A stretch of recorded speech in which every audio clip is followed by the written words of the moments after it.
लंबे अरसे के इंतजार के बाद आखिरकार विधायक दीपायन चक्रवर्ती तथा मंत्री कौशिक राय के प्रयास के चलते शिलचर वनवासी कल्याण आश्रम के नए छात्रावास का आनुष्ठानिक तौर पर उद्घाटन किया गया।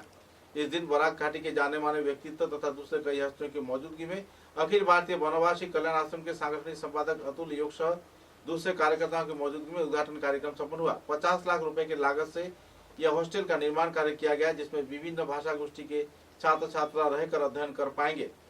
इस आश्रम के उन्नयन के साथ साथ मुख्यमंत्री डॉक्टर हिमंत बिश्व शर्मा को भी बधाई प्रकट किया गया और आने वाले दिनों में इस क्षेत्र में उन्नयनमूलक गतिविधियों को वास्तवायन किए जाने के लिए भी अपील किया गया। कार्यक्रम में भूतपूर्व प्रधानमंत्री अटल बिहारी वाजपेयी के जन्मतिथि के अवसर पर इस दिन यह भवन उद्घाटन किए जाने पर विधायक दीपायन चक्रवर्ती ने खुशी जाहिर की। अपने वक्तव्य में कई जाने माने हस्तियों ने अपने मतों का बखान किया। कार्यक्रम में राजेश दास, केदार कुलकर्णी, शांति भूषण देवनाथ व दूसरे हस्तीगण भी मौजूद थे।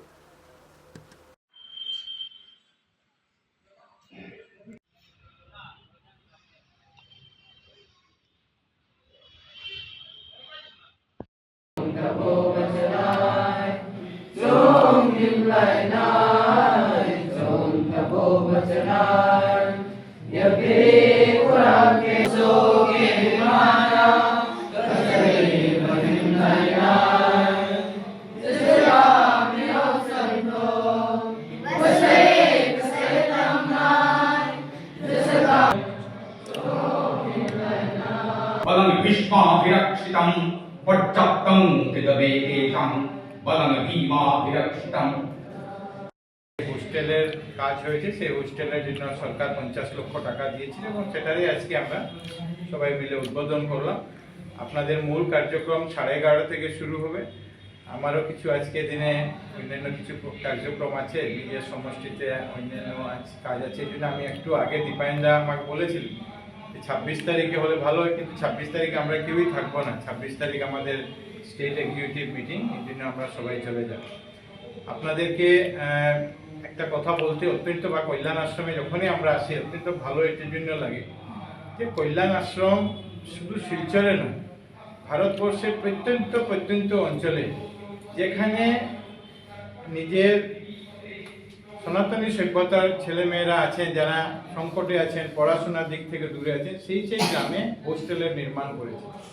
আজকে আমরা এখানে সরকারি অর্থের যে সরকার থেকে যেটা বরাদ্দ, সেই সরকার থেকে বরাদ্দ অর্থ দিয়ে আজকে আমরা এই বিল্ডিংয়ের উদ্বোধন করছি। কিন্তু এরকম 600 ভবন আছে, 600 ছাত্রাবাস আছে, যেটা বিনা সরকারি সাহায্য ছাড়া কল্যাণ আশ্রম নিজে মানুষের কাছ থেকে সেই ব্যবস্থা করে সেই হোস্টেলগুলো তৈরি করেছে।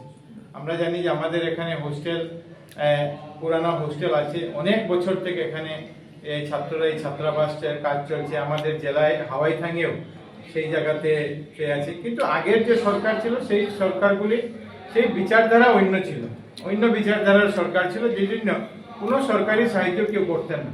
কিন্তু আজকের দিনে কেন্দ্রের সরকার বলুন, আজকের দিনে রাজ্যের সরকার, বিশেষ করে মাননীয় মুখ্যমন্ত্রী ডক্টর হিমন্ত বিশ্ব শর্মা মহাশয়, উনি নিজেও এটা দেখেছেন যে কল্যাণ আশ্রম যে কাজ করছে, কল্যাণ আশ্রমের কাজ সনাতনী সভ্যতার সঙ্গে বিশ্বাসে যারা লোকরা আছেন তাদেরকে কল্যাণ আশ্রম এগিয়ে নেওয়ার, পড়াশোনা থেকে শুরু করে প্রত্যেক দিকে এগিয়ে নেওয়ার কাজ করছে।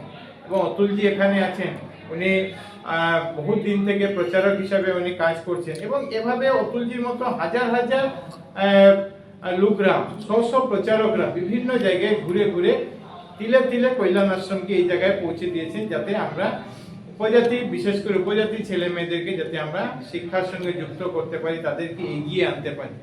আর এটার সঙ্গে যুক্ত রেখে আসাম সরকারও এত বছর পর কোনো সরকার এখানে চিন্তা করেছে যে আমাদের এখানে এই ট্রাইবাল অ্যাফেয়ার্স ডিপার্টমেন্ট আছে, যেটা থেকে আপনারা 50 লক্ষ টাকা পেয়েছে। কিন্তু এছাড়াও একটা প্রথমবার সরকার একটা বিবেচনা করেছে যে আমরা একটা আলাদা ডিপার্টমেন্ট হওয়ার প্রয়োজন। Indigenous tribal faith and culture নতুন ডিপার্টমেন্ট একটা সরকার নির্মাণ করেছে, এই জন্য যাতে ইন্ডিজিনিয়াস ফেইথ অ্যান্ড কালচারের সঙ্গে যারা আছেন তাদেরকে যাতে আমরা এগিয়ে নিতে পারি। সরকার এটার জন্য কাজও শুরু করেছে। আজকের দিনে সংঘের, রাষ্ট্রীয় স্বয়ংসেবক সংঘের যে বিভিন্ন ক্ষেত্রে যেভাবে কাজ হচ্ছে, গতকালকে আমি জারুলতলা সরস্বতী বিদ্যানিকেতনে গিয়েছিলাম। এক সময় সরস্বতী বিদ্যানিকেতনের প্রয়োজন আছে, আমরা তাকে সাহায্যের হাত বাড়িয়ে দেব। আপনাদের সবার প্রতি আমার